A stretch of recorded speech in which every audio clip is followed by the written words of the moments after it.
All right, we can start. Welcome back, everybody, to our data analytics speaker series events. Thank you for taking the time to join us as we virtually meet again. My name is Boyana. I work at Syntelli Solutions, which is a data science consulting firm, and I also manage marketing and events for the ABD Society.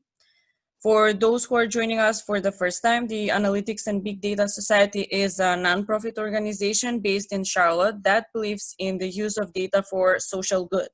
The society has been carrying this message through the various events we've been hosting. So here, I would like to thank the UNCC School of Data Science, which are our partner in organizing these events. Our next scheduled event is October 22nd, so continue to follow us on our social media platforms and stay up to date with all the news that we're gonna share. I'll be moving on to our speaker for today, Tebow. Tebow, who is originally from France, manages the master data management platform for Dentsply Sirona, an international dental equipment maker headquartered in Valentine. Prior to that, he obtained an MBA from Winthrop University and enjoyed a few years with us at Syntelli Solutions as a data analytics associate. In addition to being a former race car driver, Tebow managed the US branch of a private French school group and was project lead for one of Las Vegas's top attractions. When Tebow isn't making sense of data, you can find him trying to run a half marathon in under 100 minutes. Wow. Tebow today will walk us through his steps in implementing master data management from scratch using Profisee. But before I hand it over to Tebow, I would like to ask all of you to take a vote in the poll questions and also submit all the questions in the Q&A section below. Tebow will address them in towards the end. Tebow, welcome. I am handing over to you. Hey, Boyana, thanks a lot for this introduction. I guess I'll give a couple of minutes to for people to answer the survey questions, and then we get started. But yeah, so introduce me. Just a quick word about Dentsply Sirona, which is the company I work for. So basically, we are the largest manufacturer of dental products. So basically, we sell. It's only B2B business, so we only sell to dental practices. Yeah, we don't sell directly to the customer, but yeah, so we are located in South Charlotte, headquarters in Valentine, and yeah, I'll be happy to tell you more about our MDM involvement in a few minutes.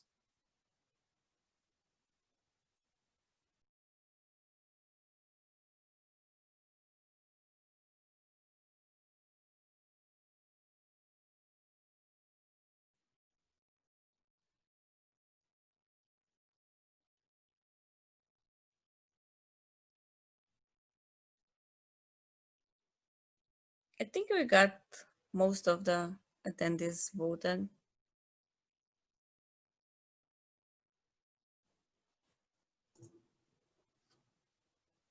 All right. Let me share the results with you.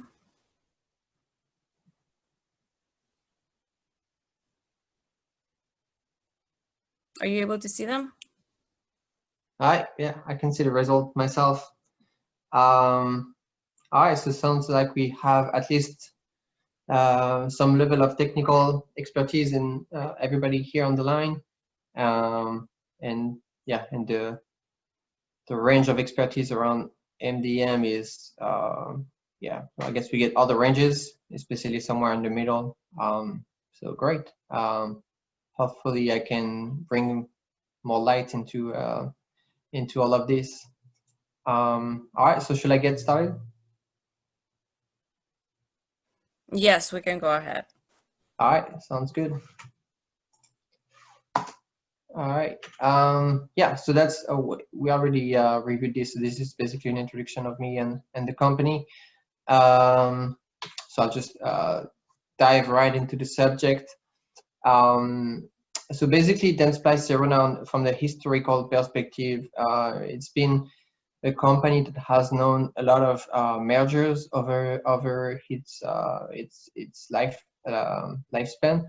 Most notably, a couple of years ago, Dentsply and Sirona Dental System merged into Dentsply Sirona and moved the headquarters in Valentine. So all of this means that we have a great sparsity of systems. So everybody basically, each company had their own CRM, ERPs, whatever, contacts list, etc. everywhere. And as a result of that, there is no a clear way for us to answer very basic analytical questions such as like, yeah, give me the name of all the dentists who purchased that particular product, for instance. That was impossible for us to answer that. So Dentsply Sirona engaged into a digital transformation effort starting early 2019. And so initially, as a partner, they engaged Scintilla Solutions last year, and that's how I got into the project. I was working with Scintilla at the time, and eventually, so basically with Scintilla, we did a contact harmonization project as a one-time thing to really help kick off everything. And then from a scalability perspective, to be able to manage contacts over time, Dentsply Sirona decided to implement the MDM solution. They elected Profisee, and that's how I got into, with Dentsply, they hired me as a result of that. So yeah, so that's where we are. So quick word on master data management and master data. So basically master data is the core data of the enterprise. Well, I guess I'm just going to read the definition here, that basically describes objects around which the business is conducted. So by definition, it doesn't change often, and also it doesn't include any transactional data. It's just the data that navigates around it. So transactional, you know, okay, so this customer purchased that product. So that transaction is not master data, but the information about the customer, like the name, the address, whatever the case may be, and the information around the product, so the description, what it is, the price, etc., is considered master data. And so master data management is the combination of everything that allows the management of that master data. So for the purpose of our discussion, so as I explained, Dentsply Sirona is new to MDM. And so what we implemented first is the contacts domain of master data management. Other domain can be accounts, products, employees, whatever the case may be. But for the discussion we're going to have today, we're simply going to talk about contacts, and also it will be for the US and Canada, so North America region. I'm going to pause here for a minute, take a little sip. All right, so the goals we had at the beginning of the project was basically to establish a golden copy of contacts and harmonized. So that means obviously we have the same contacts that can reside in the 2 or 3 CRM system. It can be in different places. So the goal is to basically group these records together, say, hey, this record in each of the systems is the same contact. Here is the best address, here's the best name you can use, here's the best phone number to reach that contact.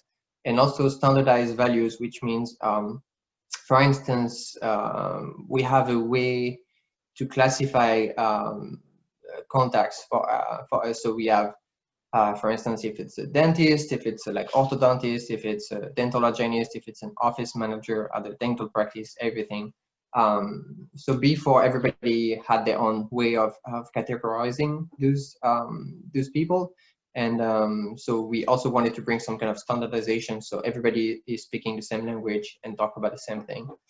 That also includes the project also included the compliance, especially with the GDPR. So right now we only launched the first phase for US and Canada, but Europe is one of our biggest market as well. So we want to make sure we are compliant with the GDPR rules. Also, there is the rules in California, and who knows? I mean, there may be other legislation coming in the future about data privacy that we need to account for. So that was in our mind as well. Also, the big part of it was to be able to manage contact on an ongoing basis. So not just like we did with Synthali, not just like a one-time thing to really help us going, but also be able to manage it moving forward in the future. So that's where stewardship comes into play. And yeah, those were the main goals. So I'll move on to the next slide. So one thing that we had to define at first when talking about contacts for our domain is that what is a contact actually for Dentsply Sirona. So we decided that contact was someone, an individual that has a business or educational relationship with Dentsply Sirona. So it would be someone, yeah, so either purchase the products or have attended like some training videos we do, some training even on-site in Valentine or other places. So someone who has engaged with Dentsply Sirona. Also, it's different from an account, which an account is the organization, while the contact is like an actual people, individual. So that was the main thing. Also, to be able to qualify the record as a contact, we have to have one mean of contact. If we just have a name, for us, that's not really a contact because we don't have a way to contact that person. So it has to have either a phone number, an email address, or a street address, something that we can use and leverage to engage with that. So that was really important for us to define all of that, obviously, because we have a lot of different records, a lot of different quality in those data. So it was really helpful for us to really narrow down what we want to bring into Profisee and how we want to use it. By the way, I didn't mention it, but Profisee, sorry, is one of the MDM software that are on the market. So that's Dentsply Sirona decided to use that one for two main reasons. One was the price, obviously, was less expensive than other, such as Informatica or Typico EBX, and also it has a good integration with Microsoft products that Dentsply Sirona uses a lot already. So that were the two main reasons why we elected Profisee as our MDM platform tool. Oops, sorry, I went back. All right, so this is basically how it was designed for us. So here on the top left, I don't know if you can see my mouse. I hope you can. These are all basically the sources that we bring into. We want to bring into Profisee. So there was some integration going on outside of the project that basically loaded the data from these systems into a SQL server. And so from that SQL server, we did our queries to mainly first filter for the two countries we were interested, which were Canada and USA. And also we had to do some, so maybe alternatively also like remove some records that were deleted or we know the system didn't want to use anymore. And also importantly, also sometimes we had to do some join to the account attributes. I'm thinking about the e-commerce platform. So the contacts is just basically a login with an email and a name. And all the addresses, phone numbers, etc., are linked to the account that contact belongs to. So we had to do a couple of joins over there to bring those attributes into our query. So that's what we mean by the step number one, sourcing and filtering. So that's basically SQL views at this point. Then we do the data cleansing. So that's basically an ETL job that brings from our query the data into Profisee. So not only, I'll show you a little bit later, but basically we did some harmonization there. So like from specific fields we have in Profisee for Dentsply Sirona that Profisee doesn't really help us with, such as the categorization, as I talked earlier, for the dentist, or for the contact, sorry, if it's a dentist, if it's a hygienist, etc. So we do some harmonization there through lookup tables. And when that's ETL job is done, it loads it into Profisee, where Profisee will, step number 3, verify and standardize addresses, phone numbers, etc. to the format desired. Then we go to step number 4 with data quality rules. So that's basically, could be misleading, but that's basically where we create basically calculated fields. So we're going to create new values based on values we already have. So that's step number 4. Then number 5, at that point, we're going to be able to complete our matching between all the records to determine, oh, these two records from these 2 different systems, or even within the same system, we can have duplicates as well, of the same person. And then we do the survivorship to basically elect the golden record attribute. So if you have 2 addresses, which one is the one you're going to be moving to the golden record? So that's where this is happening. So that's step 5 and 6. And from that point, you have your master contacts. And so we have on one side SQL views as well, since Profisee is SQL based as well. So we have SQL views to write back the data to our source system, so they can consume the standardized data and harmonized data. And also we have an integrator going on with Salesforce that basically real-time updates the records in Salesforce.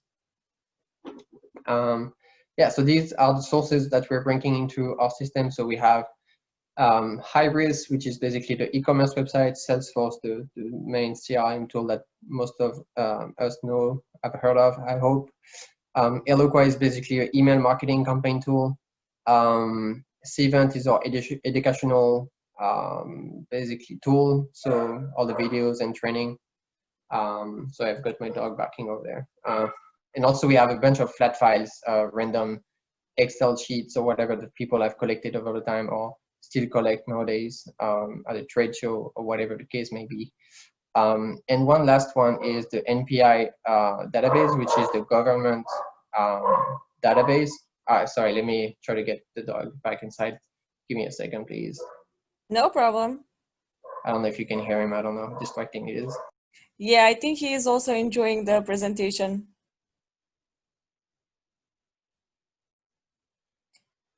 So in the meantime, I would like to ask you one more time if you would like to submit all of your questions in the Q&A section below. So we will have enough time at the end to address all of them. You can submit them now, you can submit towards the end of the presentation, whichever way it's easier for you.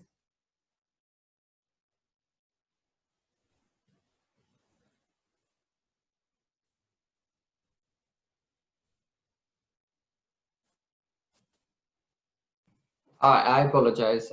That's the joys of working from home. Yeah, my neighbors was doing stuff in the yard and the dog got excited. Yes, I was talking about the NPI. Sorry, is someone talking? Yes, NPI. Sorry. Yeah, so I was talking about the NPI database. So that's basically the government registry for all medical providers in the USA. So of course, dentists or dental providers are part of this. So we also brought that in as a source, so we can basically enrich our data with whatever the NPI registry will have. So if we have a contact with just a name and I don't know, phone number, then we can get the address, the NPI, and we can know more information. So the NPI will know if it's orthodontist or we'll have additional information about that contact. So that's why we brought it in as well. Oops. All right, so this is basically So if you remember my previous slide, so this is happening during the ETL job that loads data into Profisee. These are basically lookup tables that we use and manage in Profisee that are leveraged during the ETL phase to standardize data. So for instance, here on the code side, that's what we had initially from the source. And on the right side, that's what we standardized in Profisee during the ETL job. So that's basically helping us determine, standardize across the company everything about our contacts. So we say, so every, role that we're interested in will be standardized and be the same for every system that we use. So these values are actually based on the NPI dataset that you just talked about. So you can see the ones starting with the numbers are actually the same IDs as in the NPI registry. And also we created a specific ones for Dentsply. So for instance, I'm thinking about like dental, like office manager at a dental office will not be in the NPI registry because well, you don't need a medical degree to do that. So they don't have, they are not part of that registry. But for us, it's still important to know what that person do and keep that information. So that's what we do here. So basically we standardize all the values, and then from the standardized value, we can assign that specific ID depending on what they're doing. So that's super helpful to us. Other things we do in that ETL job, basically we standardize the address. Sometimes like for the state particularly, people spell it very various ways. So we try to keep it as close as possible to what the tool that's going to come after to verify the address will be able to make sure that we get all the verified address that we can, which means if the like especially this one right here, if it's misspelled, then we change the spelling a little bit to help the assist the verification tool to make sure that they can get the address right if they can.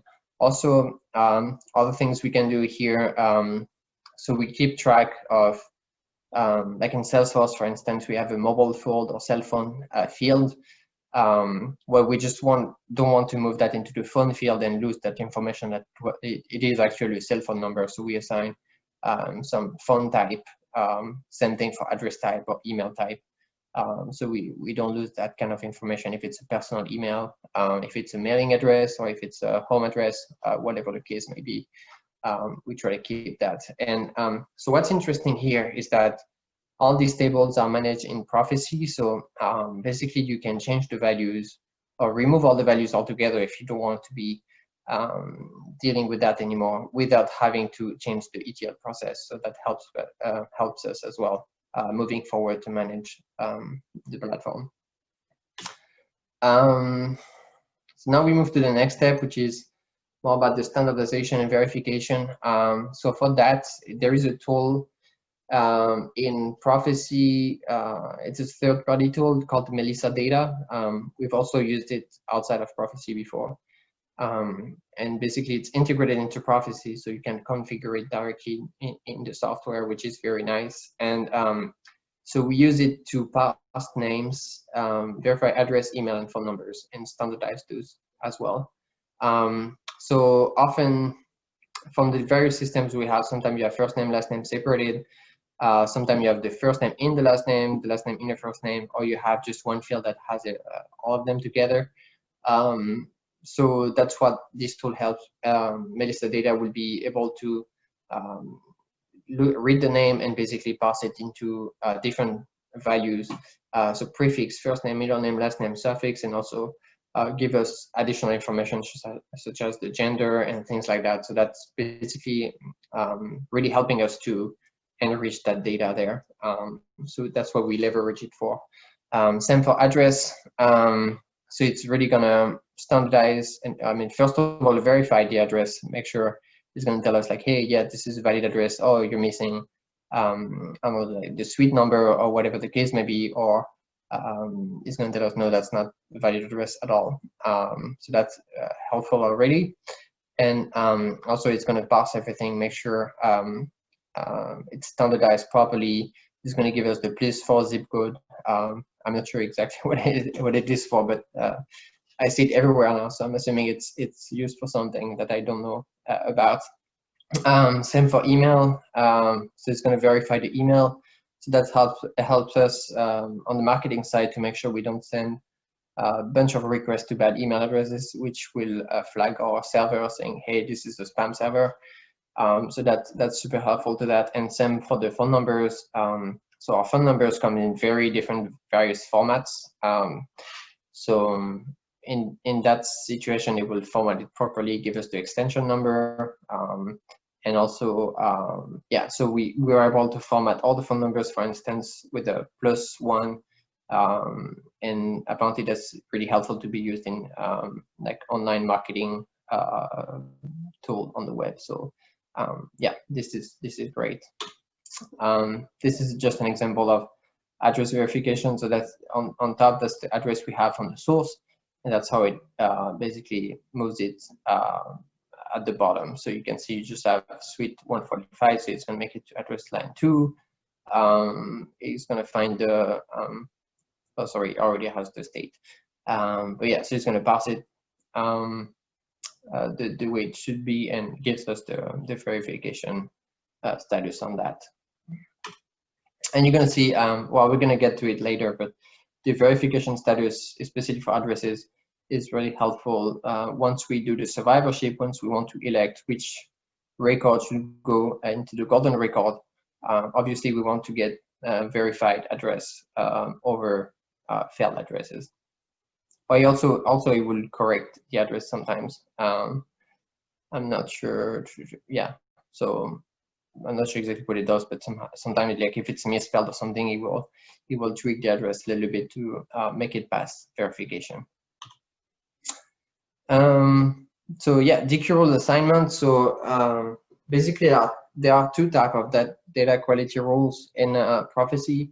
One is to verify that the data it's supposed either way it's supposed to be, and the other one is to assign values based on other fields. So what we do here, okay, so for instance, this one, it's very simple. So we have a field in Profisee called compliance code that we created, and basically is to determine, help us determine with the legal department based on business criteria where the contact resides from a legal standpoint. So for instance, if you have contacts that work somehow at two practices, one in California, one in Nevada, does it fall under California law or Nevada law? So from that, the legal team will give us some kind of information. We can input that logic into a business logic and create the adequate field. So that's helpful to us. Similarly, we created a lot of survivorship fields where basically we give a number, priority number, based on the source and if basically the email address or phone number has been validated. So I don't know, I'm thinking, for instance, our e-commerce website will have higher priority for addresses compared to Salesforce, because maybe in Salesforce the salespeople just found whatever address they could and put that there. While for the e-commerce, if the person wants to be shipped such item, then we know the address supposedly is better quality and more accurate. So if we have two addresses coming, one from Salesforce, one from Hybris, the e-commerce website, then we want to prioritize that address. So that's what we do here. We just assign it a better value through those DQ rules. Same thing here with the NBI. So we are thinking that maybe other countries have government data sets available. So of course, our field is not just called NPI, it's called the Government Practitioner ID, and then we have a Government Practitioner type next to it. And so basically, if that value is populated and we know it's US and USA, then we say that's an NPI number and not something else. And then we come to matching. So that's once we have all data standardized, cleansed up, and everything, then that's when we can match the records together. So the way we came up with was first to use the NPI number to match our records together, because that's basically an ID unique for that contact or person. So if somehow, so of course for the NPI dataset we have that NPI number, and if somehow we have it in Salesforce or through our educational tool, maybe they entered it somewhere there. So that helps us to say, hey, these two are the same, because this is basically the shared ID. Then we go through matching.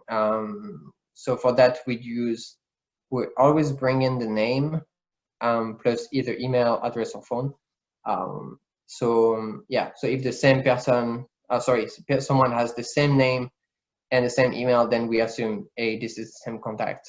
Knowing that we do fuzzy match on the name and exact match on the email. So fuzzy match means that if the name is similar, maybe like spelling is different, a little bit different, like Catherine with a K, Catherine with a C, we're still able to match them together. While we do exact match on email, address, and phone. And the reason why we can do exact matches from the verification and standardization we've done before. So the email, well, I guess email, there is not much standardization around the later casing, but so Melissa data for address gives us an address key. So it's basically like an ID for that address, so that we can do exact match on that address key. And same for phone number. So we have the same format. So we have the dashes exactly at the same place every time. So we can do exact match on that as well. So that helps us increase the quality of our matching. Also, what's interesting, the experience we've noticed too. So we have some bad data in one of our systems. So for instance, in Salesforce, we only have first name for people, especially people at the front desk. You pick up the phone and say, hey, this is Jennifer, but you don't have a last name. So what we decided to do is not to match these people into the system. So we just leave them blank. I mean, not blank, but sorry, we don't match them. We just leave them aside. So they are still in the system. We just don't match it to other people, because if in the same practice you have two Jennifers, for instance, so you have one without the last name in your records, and there are two with the last name in the practice that you also have in your records, then you don't know which one you're going to match it to. And the problem that can occur is that actually the three will be matched together as one person, because the Jennifer without the last name will be matched to both Jennifers, and then therefore the system will think, oh, these three contacts are the same. So that's why we leave them aside. And that for that we leverage the DQ roles assignment as well to say, hey, do we have a name, first name and last name populated? And if yes, then it can go through matching. If not, it doesn't go through matching. Yeah, so I'm not going to spend too much time on this. I explained to you the matching process flow. So basically, yeah, we do fuzzy and exact match as a combination. Yeah, so that's basically how it works. And then the golden record. So that's where, as I explained, we're gonna survive the best possible result for that contact. So here you got the same record 4 times, one without name. So, okay, I told you I wasn't matching on name. It's actually not accurate, fully accurate. So we do matching without a name for an email address, actually. So if it's, I don't know, Tebow at Dentsply Sirona, then we can, we decided to still be able to do matching on that. Anyway, yeah, so here, so we got, I'm going to move to the next screen. Actually, it will be easier. So you got the same person, apparently, different version of the same name. So Arsha versus Arshavadan, sorry. So through fuzzy matching, we're still able to match together. So that was great. You got some different values here for the taxonomy, which is basically dental provider, dentist. And here we have a blank from here. Then we have general practice, and we have general practice without dentist here. And actually, so we came up with that. And actually, moving forward, we decided to make dentist general practice and dentist without the value the same group, because we assume that if there is no specialty, then it is general practice. Anyway, yeah, so it's great example of enrichment of data. So from the NPI, we get some license date, license ID that we didn't have in the other sources. We're able to bring that in. Also, what do we get here? DDS. So we know that's the title from the NPI that we didn't get anywhere else. So yeah, so basically that's where basically you get the best of every of every source through survivorship, which is super helpful. And it's a great way to enrich your data with the best possible data available. And also what's, so the way we designed our Profisee is that we still leave the source system to their business. So we didn't move everything to Profisee right away. Maybe we'll get there one day, I don't know, probably not. But for instance, for our email marketing tool, they're still the one managing consent and all of that. So we just basically help them by sending back standardized name, phone addresses, etc. But they're still using their tool as the main source for the job they are doing. So, for instance, if we get a consent, like someone's on the phone with a rep on Salesforce, and they say, "Oh, please stop emailing me," then they will enter that information in Salesforce. Then it will flow into Profisee. Then we send that information back into Eloqua, which is the CRM marketing tool, and from that point they'll have a process to determine if that person should still be contacted or not. So we don't overwrite directly from Profisee into the system. It's the system that gets the information and decide what they want to do with it. So yeah, so the system owners on the source side, they're still the owner of the data that they're dealing with on a daily basis. So from a enterprise perspective, this is really important. And yeah, and so this is more about the consumption views. So basically, as I said earlier, Profisee is on a SQL Server database. So basically, we have views that write data back into the source system through some ETL jobs that we implemented. So basically, I mean, it's fairly simple if you're familiar with that. You just have your SQL view and then push that data back through that ETL job. So, and also what's important to know, same thing, is that not all the source system may want to consume all the data you have, but at least they can pick and choose what they need. So for instance, for our e-commerce site, we're not going to change the email address, obviously. If we have somehow a better email address for that contact, we're not going to write that, but maybe we're going to write, I don't know, the phone number or something like that they don't have otherwise.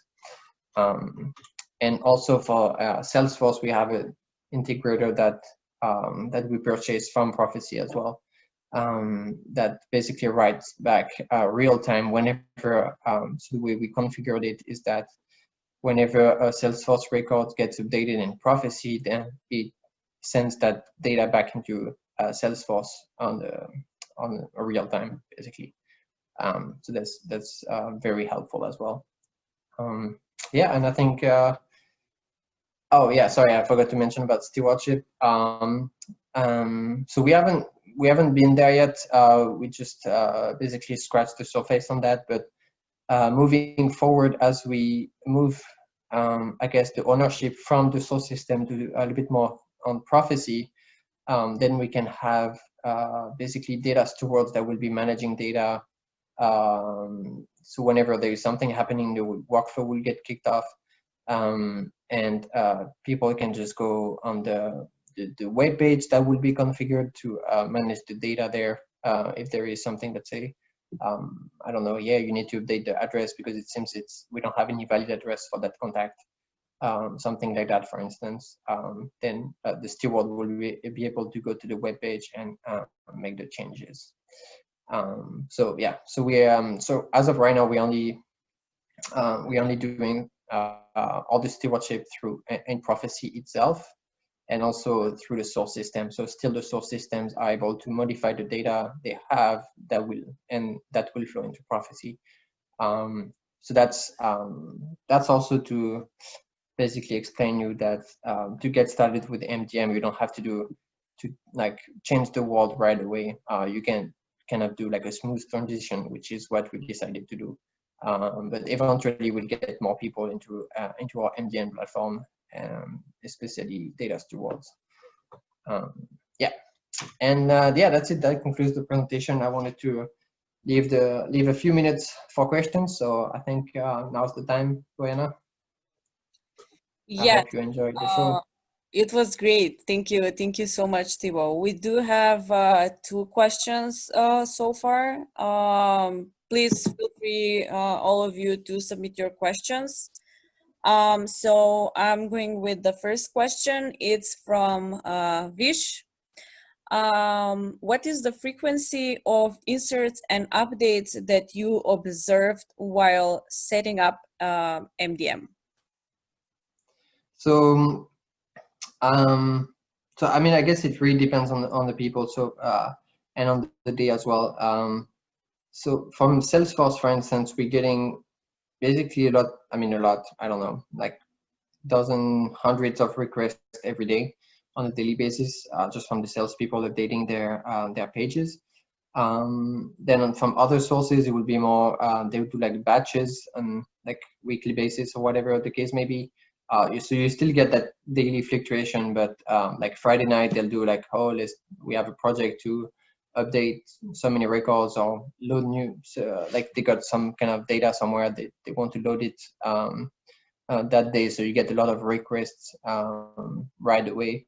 But basically it's not supposed to be that much, not that much changes. So one good thing about Profisee is that it manages Delta on its own. So basically once you load new data in it, it will look at it and say, hey, is that a new record we don't have already, or is that a record that has changed since last time? And that's where it does the Delta on its own. So that's really helpful to us. And by definition, MDM or master data, sorry, doesn't change often. So you don't often change your name, you don't often change your address, things like that. So it's not that it doesn't change that much over time.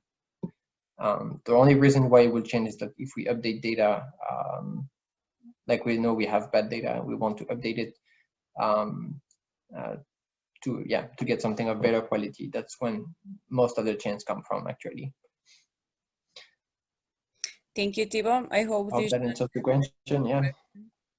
Yes. I would ask you, all of you, once again, to take a part in the poll questions. That would be really helpful for us and also for Tebow.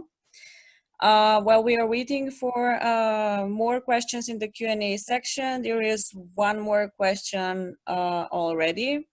So Pinal is asking how Profisee will decide on golden record when one have more verified emails, more than one verified emails.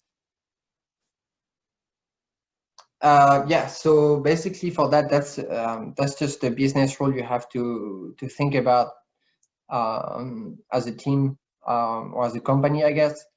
So for us, we decided, so I didn't mention it in the presentation actually, but we actually have, for the golden record, we still use 3 different emails, 3 different addresses, 3 different phones. But to answer your question, basically it's just a rule that you decide as a company. So for us, we went with the source that is based on, so for instance, we know that the e-commerce website should have better email addresses because that's what the user entered to be able to purchase products. So for us, we gave it that a higher priority. Then we used, I think we used the email, no, sorry, we used the educational one because same thing, that's user enter that if they want to receive update or access to the course or whatever the case may be, they have to have that email. And then we have Salesforce where we know it's maybe less or lower quality email address, and also, and and also what we do is that we, through those lookup values, we filter, not filter, but flag any shared emails, so office at, account at, orders at, whatever the case may be. So we flag those as being what we call shared emails that may not be specific to the contact. And we give these emails, although they are valid, we give them a lower priority in the survivorship strategy. Thank you, Tebow. Mm-hmm. That's what we have so far. Cool. I believe that's about it. Let me share the poll result. Okay, time. Okay, good. That's not too bad. Not bad at all. Yeah, I hope everybody enjoyed the presentation. I mean, generally speaking, I like to share what everybody does on their side, because yeah, that's how you learn of what's happening in your industry. So yeah, I was happy to share it with you guys, and I hope you enjoyed the presentation. Thank you so much, Tebow, for your time. Thanks everyone for joining us today. You can find the recording on our YouTube channel and also on the ABD Society website, as well as on our social media. Thank you so much. All right, thanks a lot. Bye-bye. Bye-bye.